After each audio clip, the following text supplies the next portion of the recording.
Hey everybody, Shel Broadnax here with another fantastic episode of Stager Talk. Guess who's joining me today? You know her, I know her, the lovely, the vivacious, the brilliant, the effervescent Shauna Lynn Simon. How are you? Oh my gosh, that's the most amazing introduction ever. It is so lovely to be here. I always enjoy these talks. I enjoy our talks too, and just so everybody else knows, we just have not had an opportunity to be able to get on a face-to-face Zoom call, let alone for Stager Talk. But on occasion over the years, we've said, you know, hey, do you want to do lunch today? And we're fixing our bologna sandwiches and your vegetarian hummus sandwich. Yep, exactly. And we do lunch, and you know, it's a great way to connect. I love connecting with like-minded people that, you know, it's about sharing ideas and collaborating and just supporting each other. You know, just that sometimes you just need to talk to someone who can confidently say, you've got this. Yes. Yeah. Right. You know, what's funny? You guys are going to see the interview coming out soon, but I did a Stager Talk yesterday with Gloria Mayfield Banks. Our keynote.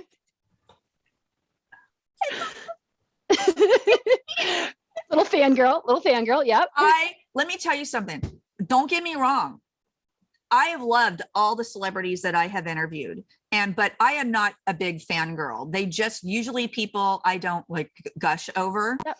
Barbara Corcoran, I did have some nervous eye rolling in the beginning when I first started talking to her because I was just a little bit nervous, but she was so genuine and generous with, you know, her being. She made it really easy. But let me tell you, Gloria Mayfield Banks, she was everything that I thought she'd be and more. And when I was done with the interview, I was so high last night, just vibing off of her energy still. It reminded me of retreats that you and I have both been on with like-minded women, because we're into the sisterhood. And I thought to myself, oh my God, it just makes me want to get together another group of high leveled women. I want to sit on a sofa with this lady and I want to share a bottle of Chardonnay and eat some brie, maybe some pimento cheese, order some Chinese in, and just sit and just talk about life and men and women's issues and politics and business and the law of attraction and just you name it.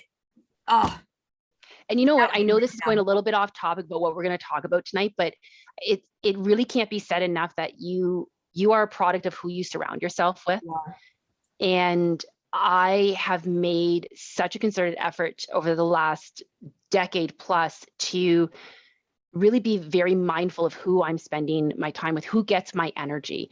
Yes. And I love hanging around with people who are smarter than me, for starters. They will always raise you up.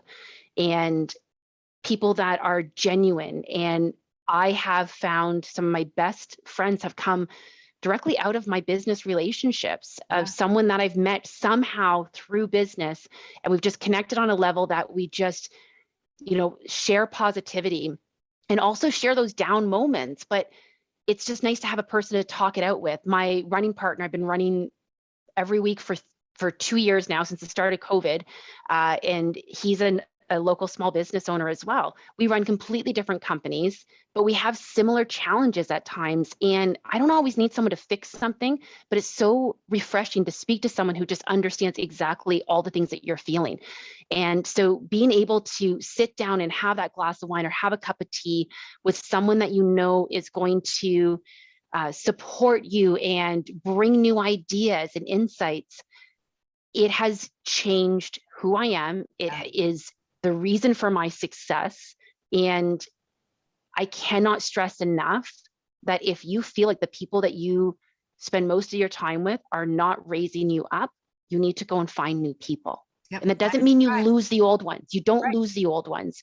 They just take up less space. Yeah. And they're less of a resource for you. You don't need to seek them as a resource because, you know, it's not that they're bad people.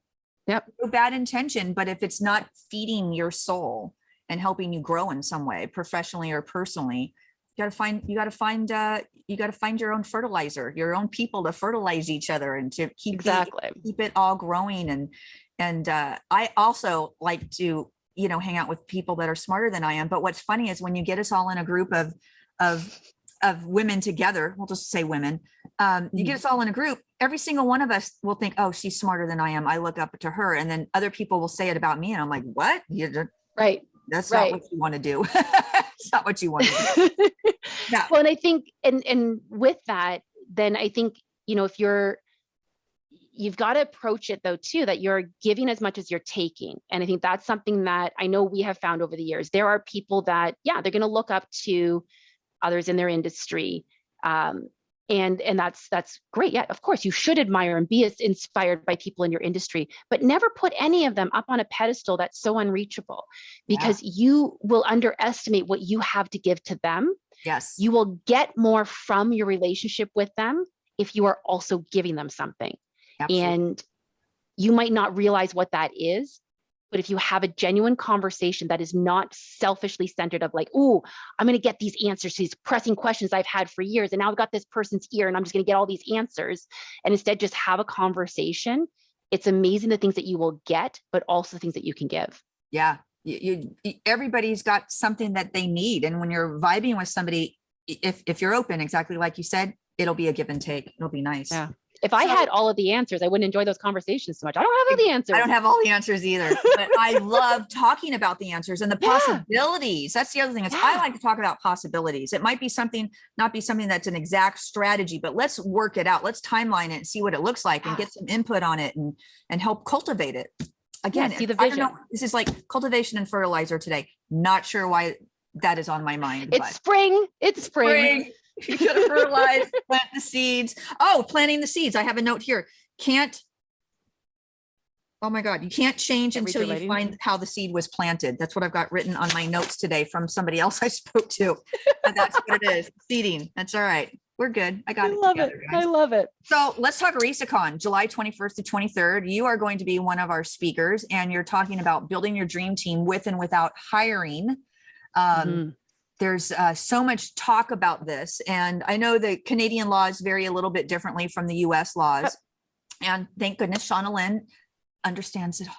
So she's going to do it. Yeah. Well, and I know you've got another great talk as well that's going to be specific about understanding like the 1099 versus the W-2 and all those nuances. And what I'll be providing is some best practices, but not legal advice on those, but just simply helping you to understand where you can outsource things versus what you need to bring in-house, because everyone's always looking at growing your company and building your team mean different things to different people. They do. This is true. So it depends on what your big picture essentially looks like in the end. So I want to make sure that people realize there are options out there, but it is important ultimately to create a strategy, the long-term strategy. We got to start with the vision. And so it was kind of a perfect lead into what you were just talking about of like, oh, it might just be an idea. It might not be a full out strategy or roadmap. You can't create the strategy and roadmap unless you know where you're trying to land. Yep. And a lot of people that I work with on building their team they all have the same mistakes in common. And I'm going to be covering a lot of these in this session, but probably one of the biggest mistakes is hiring the person that's there. And we settle. We're always settling. Well, it's a lot of work to do the interviews and do a job posting, but this person just showed up and they seem really creative and they seem really nice and they seem like a hard worker. And so I decided to hire them. Those aren't necessarily going to get you to where you're trying to go. They're going to fulfill a very short-term need. So I am someone, and I know, Shell, you and I've talked about this, I can't be a good business coach unless I have a business coach. So of course, I have a fantastic business coach that I've been working with, and I too am working to continue to grow my team. We're majorly expanding. We're about triple the size that we were this time last year. So leaps and bounds of growth. And I'm not going to say it all hasn't been painful. Of course, there's growing pains to growing pains. But one thing that my coach was talking about, and I love this, I've used this with my own team members. I had it happen recently. My poor team, they're going to love that I'm talking about this stuff, but because of course they got to be the subject of the conversation, but we are looking to bring on a new stager to our team. And one of the stagers said to me, she said, it's a lot of work to train someone new on the team. And we're all kind of tired and it's spring market. We got a lot going on. I don't want to overwhelm anybody. What do you think about us just like not hiring someone right now? And I said, you know what? I can totally appreciate where you're coming from. The problem is that what you're thinking about is taking it the short, long way, and we're going to take it the long, short way instead. And this was something that my coach and I were talking about. And here's the difference between the short, long way and the long, short way. So she wants the short, long way. That means current temporary ease of pain, but it means that we're going to be in these circumstances of overwhelm for much longer, because we know the solution is hiring that other person, but it feels like, oh, but maybe if I can deal with this overwhelm. I don't want to add on anything else to it. And the biggest reason for that is all humans are subject to that instant gratification desire, because we cannot associate ourselves with our future self. How often have we put things off for tomorrow because that's tomorrow's person's problem? So like that's Shauna Lynn tomorrow. I'm Shauna Lynn today. I don't care about Shauna Lynn tomorrow's problems. And then you get to tomorrow, you're like, why didn't I not do this yesterday? Yeah. Because because the person I was thinking of that was dealing with it the next day, that wasn't me. And it's the same thing when you're looking months down the road, years down the road. It's one of the reasons why people get off track when it comes to health plans, because they cannot associate themselves with who their future being is. And so we naturally want to take the short, long way, which means that we're going to provide some temporary relief to ourselves or make things somewhat easy for ourselves now, but it leaves us in that cycle for a long time that we're never getting out of, and we can't figure out why we can't get out of it. The long, short way means stopping to do things the right way. And it's longer and it's harder, but it buys you so much relief at the end of that tunnel, at the end of that path. And so we have to start with what we're looking for in the future. And it's easy to disassociate ourselves from that person, that it's not really real. And so instead we just like, I have so many stages. I just need a stage in a system. I'm just going to hire this person. Well, if that person ends up slowing you down, you end up having to fire them in the end, probably anyway. Maybe they broke a few things. Did they really save you anything?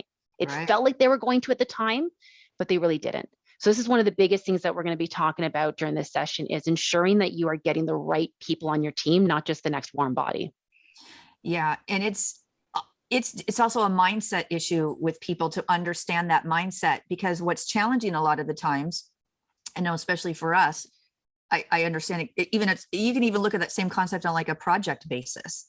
It's like you need to get something done. And it's like, okay, it's like, let's just get it done. Let's just get it done. If it's not quite perfect, it's okay. Let's just get it done. And then you've got other team members, they're like, nope. We're going to take the time to do it. And so there's certain things that is okay. It's just like a lot of business coaches will tell you, say, look, just get started, just do something. Apple doesn't release anything when it's perfect. You put it out there and then you're going to get a tech report that something crashed and then you can fix it. So there are times where that strategy is the strategy. Good enough has to be good enough. Good enough has to be good enough. And then there's other times where it's like, no, this is going to be a train wreck if you try to launch first without being more complete. And complete, I guess, is really what I'm looking at. It's about understanding the future and understanding it all. Yeah, it's about understanding like what is the future repercussions of not doing it properly from the start. So to your point, there are certain things like, it actually does make sense to release it, get some feedback on it, and then make some tweaks to it. Whereas there's other things where like, oh no, if you do that now, you're going to cause these 20 other issues. So while you short-term solve like, cool, this is off my plate, you just caused a backlog down the road. So that's not necessarily going to be worth it for you. So it's about, weighing out what makes the most sense, but trying to find the balance of your long-term self versus your short-term relief. And I get it. I mean, all of us want to just feel good in the moment, but wish we could Samantha Stevens and wiggle our nose and just make it all happen. And I wish. That'd be great. I also hope that most people that are listening or watching this understand who Samantha Stevens is, because I have more than a few people on my team that I've made some references like that. They're like, I don't understand what you're talking about. I'm like, what? Like I Dream a Genie? What? No. And then of course the Bewitched one. Yeah, Bewitched. Exactly. Samantha Stevens was Bewitched. Bewitched. Yes. She wiggled her nose. Yes. But I use the I Dream of Genie one all the time. And people always look at me like, I have two heads. Like, no. Yeah. Anyway, so I'm a lot older than you. You're a little older than others. So we're gonna get them all educated, Shauna Lynn. They're all gonna know what it means. Yeah. It makes sense.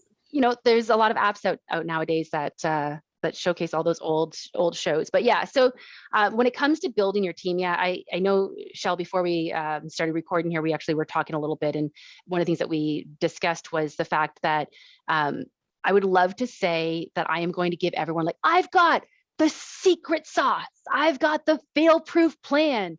I can't sell anybody on that, because at the end of the day, we are all hiring humans, and humans are going to be, human.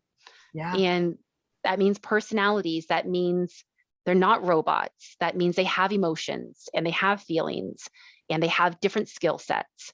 And they're going to have a family that is going to have an emergency that's going to screw up your day, or they're going to have, a doctor's appointment or whatever, they got to go let the dog out. Like, there's always going to be something, and they're always going to be like, everyone says like, I want the team that's going to care about my company the way that I care about it. First of all, no one's ever going to do that. Never going to happen. But I am tired of seeing people trying to build their team and then treating their team as their minions. Yeah, lack of a better way got to of putting empower them. They're never going to get someone that's going to love it as much as you do or care about it. But if you empower them and take their jobs descriptions and get out of their way, my viewpoint on is find somebody who does the job really, really well and get out of their way and let them take ownership of it. And that's my big thing here, even at RESA HQ. It's like when we're looking to hire some more people now as well. And it's like, listen, what I'm looking for, I need to bring somebody in, I need to get them trained, and I need that person to own this project, to own it and take it and grow it. Like, what are your ideas for it? This is, our viewpoint of it, but how to get there might be different. What are your viewpoints on that? And just kind of get out of their way and let them do their jobs. Exactly.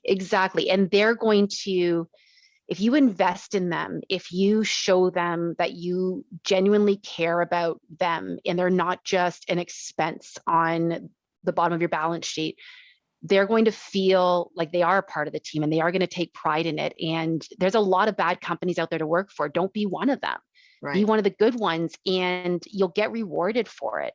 I know, Shell and I were talking earlier about, I've hired a marketing person, for example, and like in-house, I've been doing all my own marketing for years, literally 14 years in business. I'm the only person basically that has touched the marketing, with the exception of like, I've tried getting some team members to help me with some things and they end up a little off brand, but okay, well, it's good enough. It's something that doesn't do what I want it to do because I don't have the time to think of the whole strategy. And anyway, so when you start feeling that kind of overwhelm about something in the business and it can be done better and you feel like there's the hours there for it, outsource it. Again, whether you're hiring or not.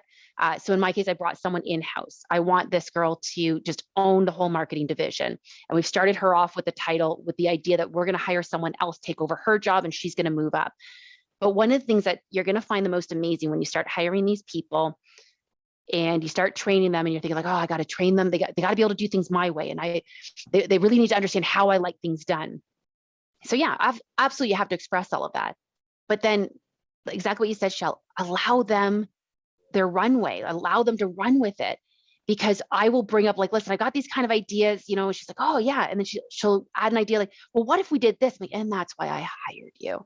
Like, I got too stuck on, I don't have the bandwidth to think as creatively as I need to about some of our marketing strategies and goals. I know what I want to accomplish, but I don't necessarily know how to get us there. I have some of the basic messaging, but again, I don't know the tools. And she's all about like, oh, this is where we should put this, and this is where we should put that, and thinking more the big picture. And we're now getting that more consistent branding message out there and ensuring that we are bringing in the right people and retaining the right people as clients, which is amazing. So yeah, it's wonderful when you can hire your team to do what you need them to do. And also, can I also just say this? I did mention I've been in business for 14 years. Never compare yourself to someone who's been in business a multitude of years longer than you have, because you have advantages being new in that you're not stuck in old ways. You're not overwhelmed by and bogged down by some of the extra things that they have. But don't get intimidated by how many employees someone has or how many jobs they're doing. The fact that I've been in so if you're thinking like, oh, should I have a marketing person? I've been in business 14 years now. That's one of the directions that I decided to outsource. And by outsource, I mean like it's in-house, but it's, off my plate. but you might find that there's something else of value that you'd rather give up and you'd rather hang on to the marketing. So think about that. This is a big part of, again, what we'll deal with in the session is you got to figure out what your role is in the team. And we've determined that my role in my company is to be big picture growth and vision focused. And that means developing the team the way that we need to, and knowing where we're spending our money and what we're working towards, and reining in team members at times if they're getting too far off course of what our ultimate goals are, but otherwise letting them run and do their jobs. And so if you find that maybe your job is to be the face of the company and is to do the marketing, then hang on to that part of it, hire someone else to do the other stuff. But that's a key as well to growth, is you have to understand, who do you want to be? I knew this was where I wanted to take the company. I knew this was who I wanted to be in the company. I've only been moving into this role in the last 2 years. 2 years ago, I was still staging properties. Now, I love watching my team. We did 4 properties the one day, and I'm like, I didn't lift a finger for this. Isn't that awesome? That's brilliant. So I know in your session, you're going to cover a lot of things that are processed. Because like you said, humans are humans. You can give everybody the script. You can give them the outline, the guidelines, whatever we want to refer to them. But ultimately, when you're looking to hire people, let's talk about gut instinct for a minute. That play into the hiring process. It doesn't. Your gut only has value if you can back it up. So here's what I mean by that. It doesn't mean you have to hire the person with the most skills. You can hire the person with the most potential. But there are a lot of hiring tools out there to ensure that you're still getting the right person. Talk about process. I'm all about my process. So it starts with the job description.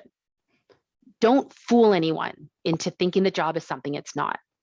And I'll admit that I actually recently completely revamped all of our job descriptions or job postings based on some training that I had taken that gave a really fun and creative way to do a job posting that I have had much better success with. And I was already having pretty good success with what I was doing. So never be afraid to tweak things as you go too.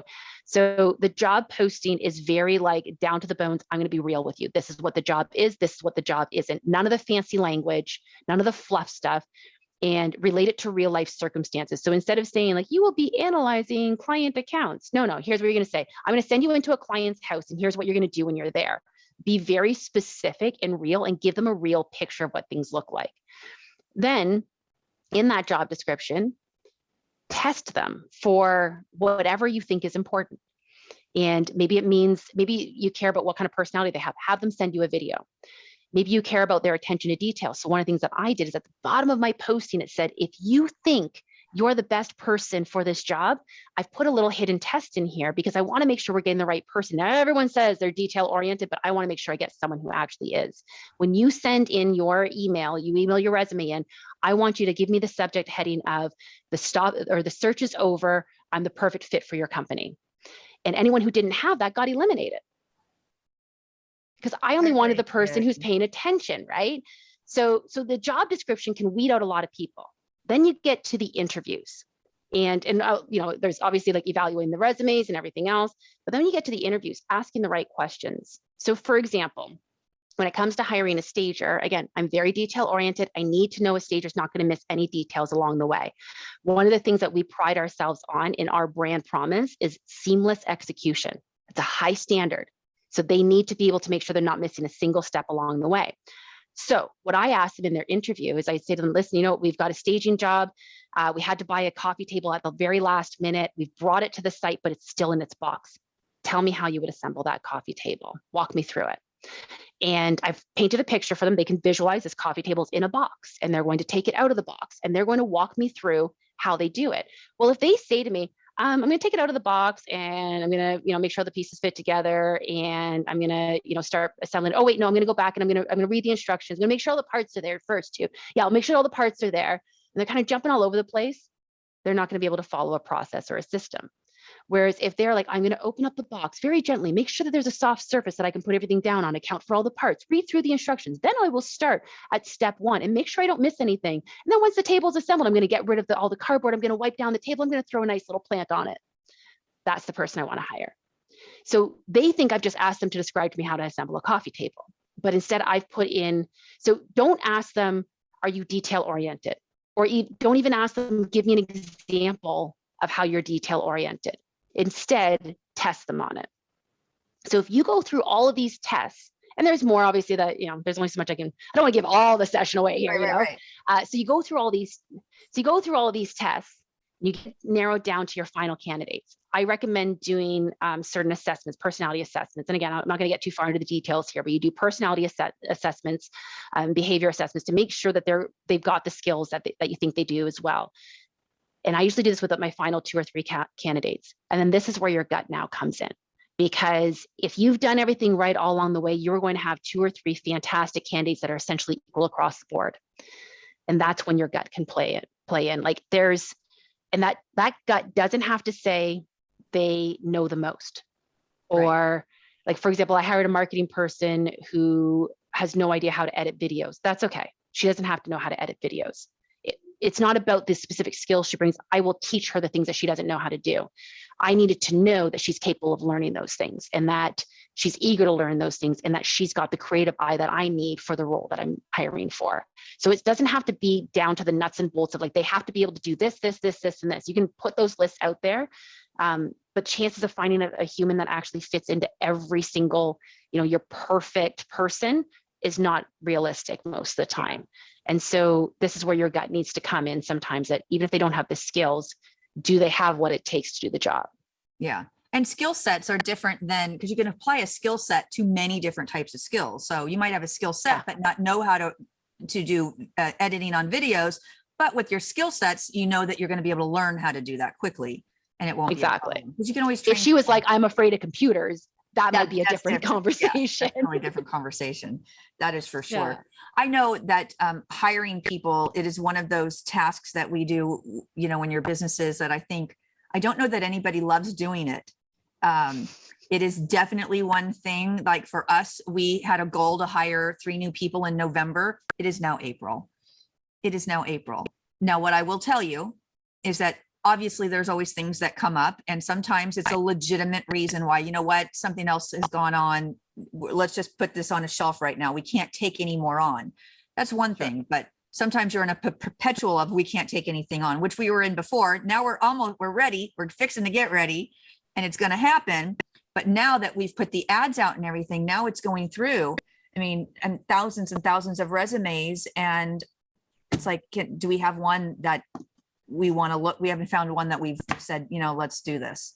And we are very heavy on the job descriptions. Gina is that detail oriented person where I am not. So he's got them all down, and it's true too, making sure that you have a good job description. And even once you get them hired and on the team, I know here at RESA, we change the job descriptions every year. We go through what's going well, what's not going well. What do we want to do differently? Is there anything in your job that you want off your plate? Does anybody else want that job? We just ask first, because sometimes it's like, I'll take it. And okay, I'll give it to you.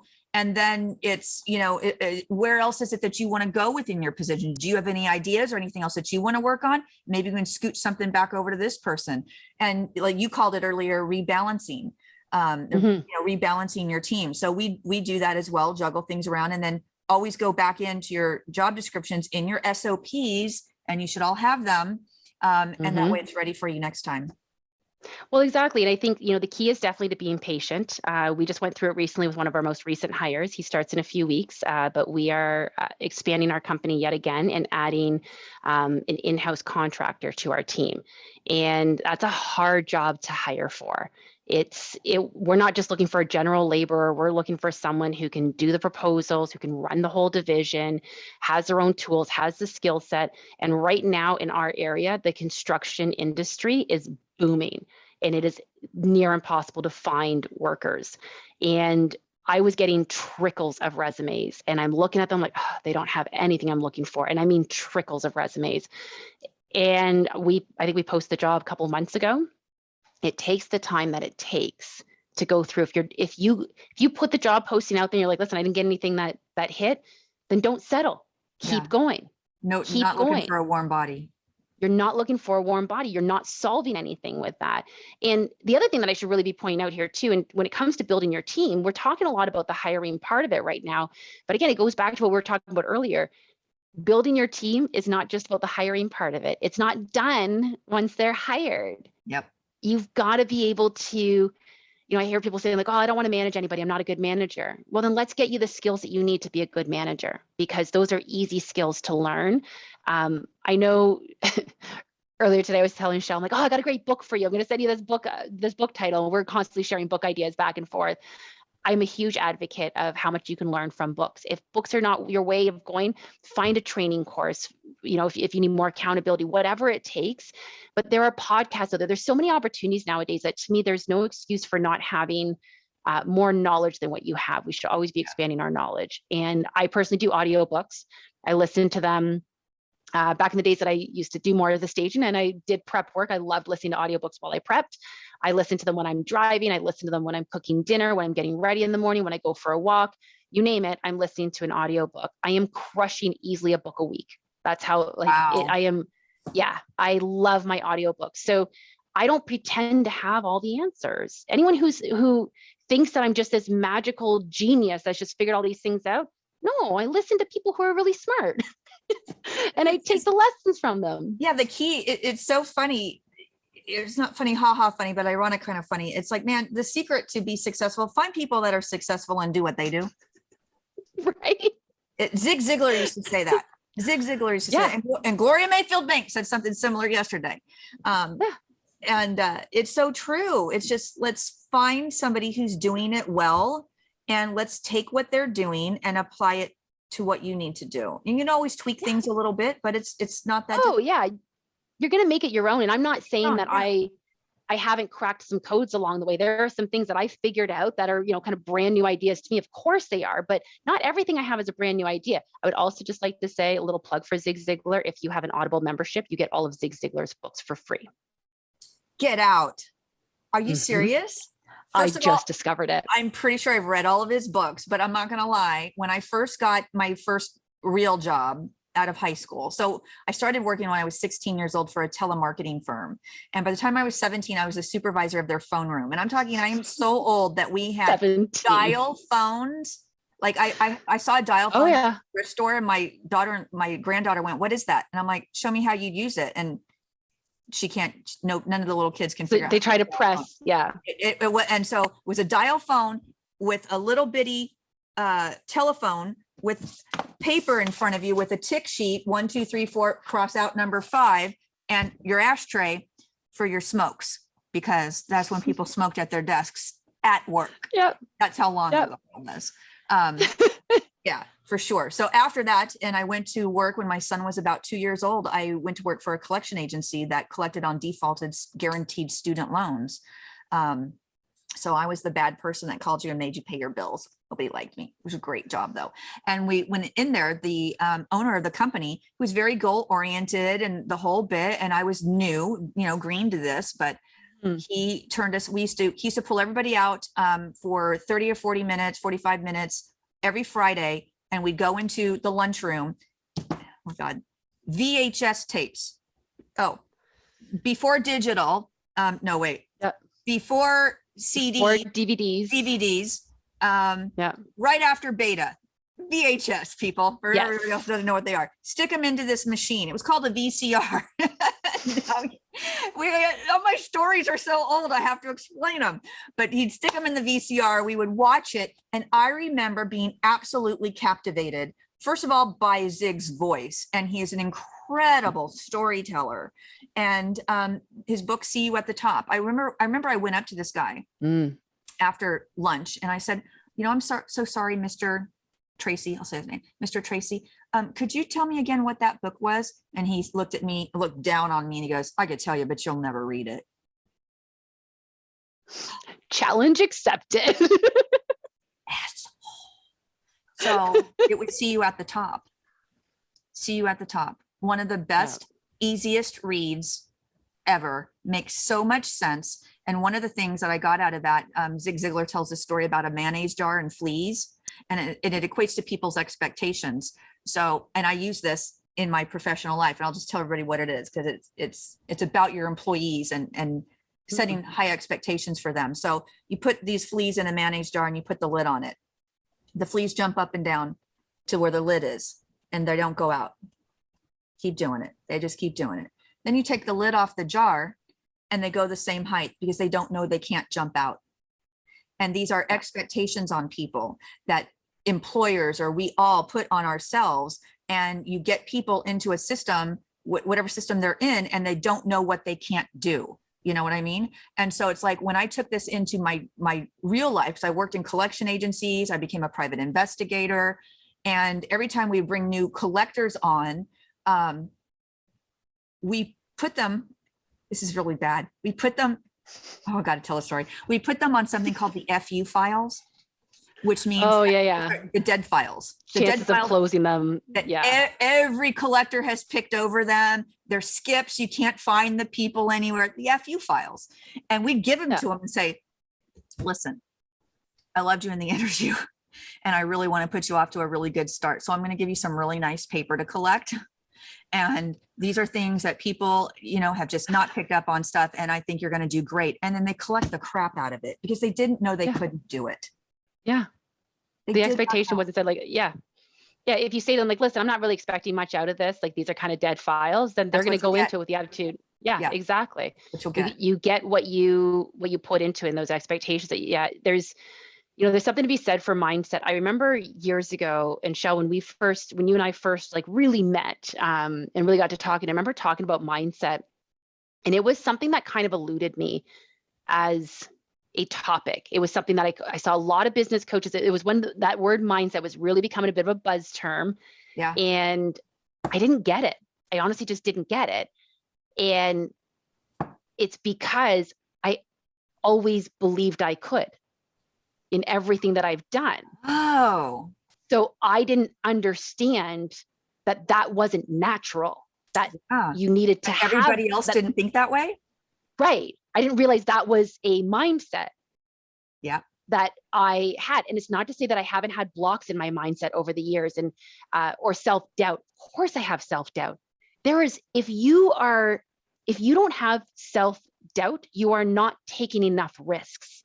You are not pushing yourself hard enough, because you have to have those moments of, do I even know what I'm doing? Yeah. Am I really qualified to be doing this? Should I be doing this? If you don't have those moments, then how can you propel yourself forward? To me, those self-doubt moments are what you need to wrap your head around, like, I got this. And to grow. Do this. Yeah. And to grow. And if you are having those self-doubt moments, you're like, I really don't know if I can do this. Well, then maybe you've got a knowledge gap that you need to go and fill. One of my most recent books was The Power of Habit. I don't know why it took me so long to read it, but great book. And it talks about, in order for something to become a habit, there's certain things that need to take place. And people talk about, like, you need to, figure out what the cue is, like what normally triggers you to do the bad thing, if you want to change a bad habit, for example, and then find a replacement for it. And these are kind of things that, like, most people know. Sure, I get bored, therefore I eat. I just need to figure out, next time I'm bored, acknowledge it and find something else to do. That all makes sense. But what this book talks about is it takes it to what really makes a habit is the craving. So I was talking earlier about how I run, and I've been in the habit of running for a while now, but I've been in and out of it for years. I don't see myself ever getting out of this habit now, because now I crave it. Even on the days where I don't want to run, I crave it. I need the run. And so for me personally, I crave books. So when I was saying earlier how I'm devouring like a book a week, that might seem insane to someone else, but to me, it's just a part of my habit because I just crave it so much. So if you find that you are not filling in those knowledge gaps, or you're not pushing yourself to the next level, you need to start creating a habit for yourself. And to get to that habit, you really need to get it to the point where it's actually a craving for you. So you need to want something bad enough to get there. Yeah, absolutely. And prioritizing things, because what's interesting is, like, when I hear you say, I'm blowing through a book a week, I'm sitting there going, how the hell does she have time to do that? Well, right, because we both know I don't have a lot of time on my hands. Yes. You don't have a lot of time. And then I compare it to my time, thinking to myself, how could I possibly free up so much time to do one a week? And then I'm thinking, okay, because I know my business coach in me going, if you prioritized it, you'd find it. Because if it's important to me, if I'm craving that knowledge, or I want to get through a book, because I have audiobooks. Okay. And so I like the audiobook. If if I can handle the person's voice, they're fantastic. Agreed. A narrator can make or break a book. Make or break 100%. the book. Yeah. I've had a hard time getting through the White Fragility. I've gotten about a quarter of the way through, and I just can't jam with the voice. She's hard. Yeah, it's a fantastic book. Fantastic. So I'm getting the regular book, and I'm committing to reading it. So that's one thing that I will end up getting done. But on the same note, it's like when I'm looking at what is it that I'm doing in my life? Okay, you got an hour worth of barn chores in the morning. Then you go to work at RESA from 8 to 5, and then from 5 to 6 or 6:30, depending on the night, you've got an hour and a half of barn chores again. Then after that, what do? You come in, you have to take a shower, then you have to eat. By that time, it's 7 or 8 o'clock at night. So now are you just kind of relaxing, going to bed? So that hour of time to go through a book, if I didn't TikTok for 2 or 3 hours a night, look how much time I have. Look at that. To read well, a even book. to take it back though, all those things that you were talking about that you're doing throughout the day, are there opportunities in those things that you're doing to be listening to have it going in the background? Yeah. Yep. Because there's a thing too, like when I'm in the barn, I turn on the music. So I'm listening to music while I'm in the barn, trying to get everything done. And so with that, I could easily do the book and listen to an audiobook on the way. And there are definitely times here before we got on, I just got this book called White Rage. And so I just downloaded it this afternoon on Audible. And so I started the listening, right before we jumped on, and I was like, darn it, I got to go already. So I had to turn it off, but I will get back to it.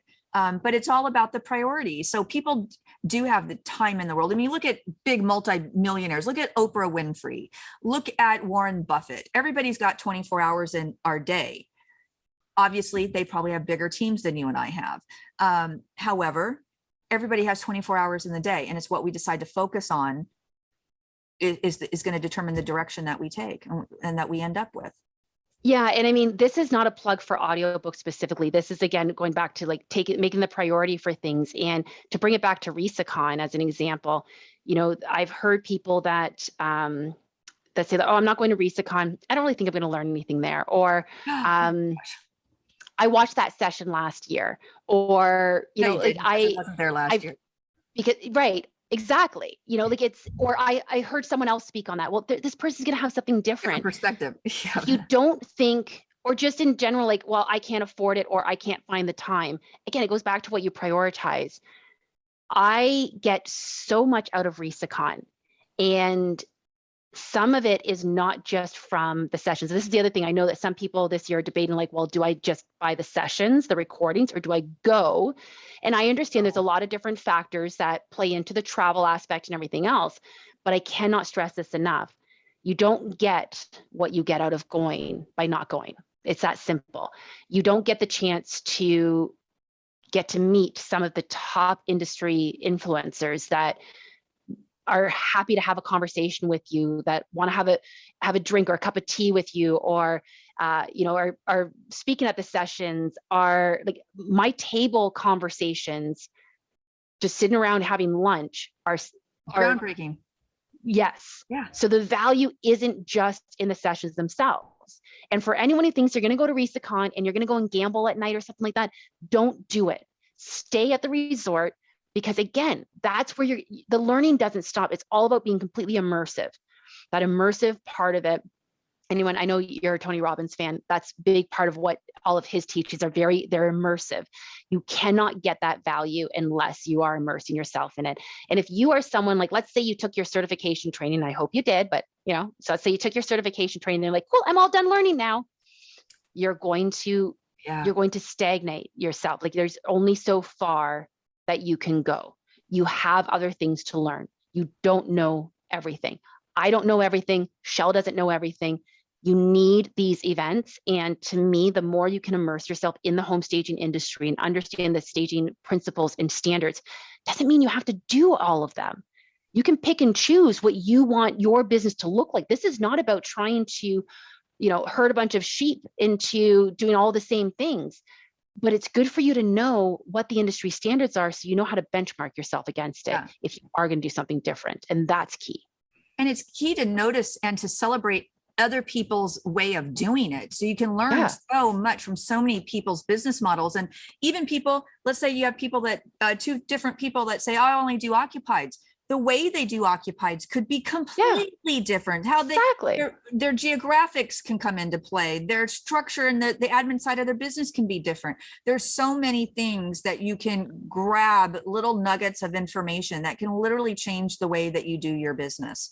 And it is so Absolutely. nice just to have the camaraderie and to be back in person. Oh, And I cannot, the one thing that when we survey all the time, people, we're always doing a survey, trying to get information out to the industry. And we really appreciate people taking the surveys because we have so many people that ask us about things, and we put a survey out and it's like, oh, you didn't get a lot of responses. Well, I can't do a report. You always ask for a report, but I can't do it if you don't do the survey. Woo. Good. I did not disconnect everybody. I was like, oh, that was a bad move for my pinky got out of control over there. But at any rate, we survey people. And one of the things that we've heard is that I wish I would have went to RESACON, and it's usually like people within the range of 3 and 4, because people that have been in business longer have been to RESACON and keep going to RESACON. But something about newer people that are near 3 to 4 to say, I just went in 3 to 4. I wish I would have went in 1, 2, 3, and 4 and continue to go. right. Right. Got to get in it sooner and get it done. It's definitely well worth it. It is. We're excited about At every level. getting back every in level of person business. and again, that camaraderie and the things that you can just get. It's one thing we see each other on social media and whatnot. And I'm sure there's lots of people that said, hey, let's jump on a Zoom call and really meet each other, to really do it physically in person. And then again, have that full immersion. And it's important too. And we did choose the Hilton this year, make it a resort. We listen to the feedback. We really want to get to a good resort and stay. Shampoo, rinse, repeat. That is the best way to do an event. So we knew we were at Treasure Island for 8 years. We grew out of that venue. They're just not big enough to hold us anymore. The M Resort is the ideal location for us to have it. It's not far from Stunning. Yeah. It does have a little bit of a casino area. Everything worked well. The rooms were great. The food was amazing, but they were booked this year. So we've gone out to the Hilton at Lake Las Vegas. So it is a resort community and there's no casino there. So if you're wanting to go to the casino, you're literally going to have to go to the Strip to do it. But then think about that when you're doing full immersion. If you're out at night and you're out and you're drinking and you're gambling and you're getting back until 2 or 3 in the morning, you are dragging it the next day. Exactly. And there's restaurants and such at the resort to go to. So if you need the casino, or just want more of the Strip type experience, then go a couple of days in advance or stay a couple of days later.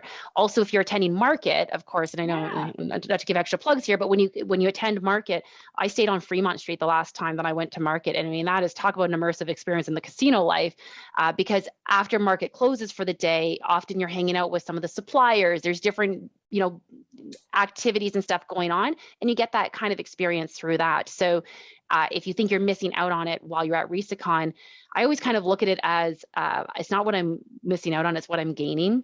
Yeah. And I really feel like, again, that immersive experience, you just gain so much. And listen, if you think you just don't have anything else to learn, then you should probably apply to speak at the next RESACON, because clearly we've got some things we can learn from you.